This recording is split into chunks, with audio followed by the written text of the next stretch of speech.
I got to go out and get some photos that will make me proud, that I'll proudly display on my closet doors. Got to decide which one am I going to get rid of. Probably this one. May move it down temporarily, but I think I'm going to get rid of that one. None of them are suiting me. However, that is the one that suits me the least, I guess. That one or that one.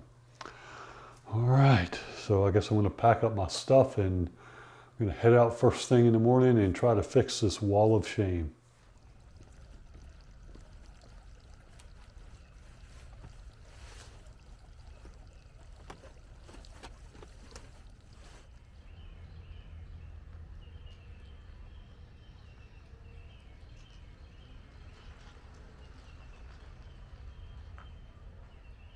Okay, just coming in here and I saw something interesting. I'm going to take a closer look at it and see if it's worth trying to compose a photograph. I've seen this before. It's it's nothing spectacular, but it looks kind of cool this morning. It's a very busy, cluttered, chaotic background, but if I can somehow figure out how to separate it or isolate it. So this is it here.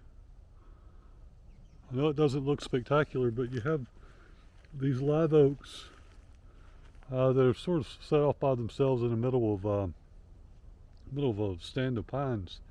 I think it looks kind of cool. You have this this old dead tree here. I don't know if I can put that in the composition somehow.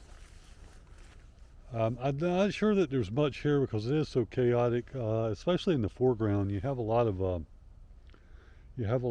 weeds and grass, tall grasses and things like that. But we'll see what happens here. So, unfortunately, I don't like the way the composition turned out on this.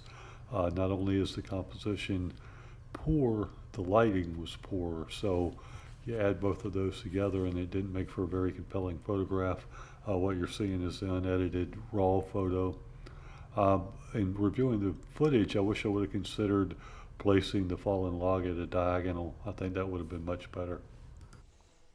This is another scene I'd like to revisit, although I think the subject matter is fairly interesting. My composition was rushed and I'm not happy with the end result. Again, I'll include the raw photograph so you can see what it looks like, but more to come on this one. Okay. I like little things like this old rotten tree right here. I like taking like macro type shots or close-up shots of things like that. And there's just never-ending subject matter up here. So that's probably why I'm primarily going to focus on photographing this place as being the focus of my YouTube channel. I mean, I do like going to national parks and wide open spaces, and but there's a lot of people doing that kind of thing, and they're probably a lot better at it than I am. And they're posting content, so. And I just think the story of I kind of call it the Woods Project, and that's what I wanted to name my YouTube channel, but that name was already taken by, I think, a nonprofit. So, I just have my name. But, my goal is to, document all the flora, fauna, wildlife, buildings, things I find cool. Hopefully I find an audience of other people who think they're cool. We shall see.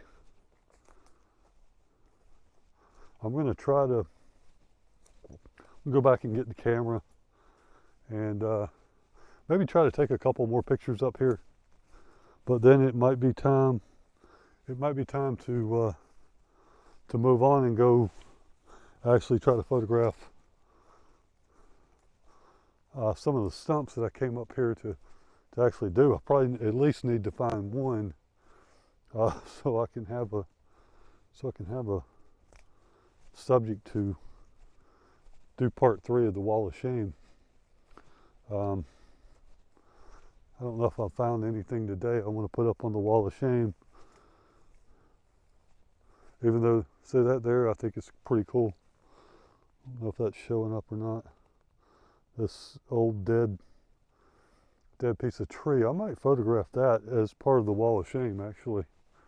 Again, a busy background. It was right beside the cluster of oak trees I started off with, but I'm just seeing it now. So, yeah, this might be the subject for the Wall of Shame.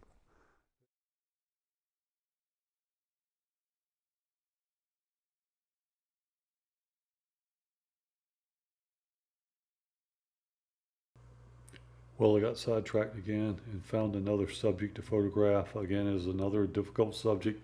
Fairly cool tree. Um, didn't like the way the photos turned out, but I'm certainly there's more to be made there, and I'll revisit this in the future. All in all, it was a good time out there in the woods with the camera today. Not really happy with any of the photos I've taken.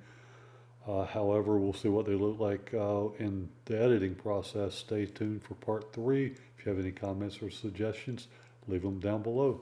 Thanks for tuning in.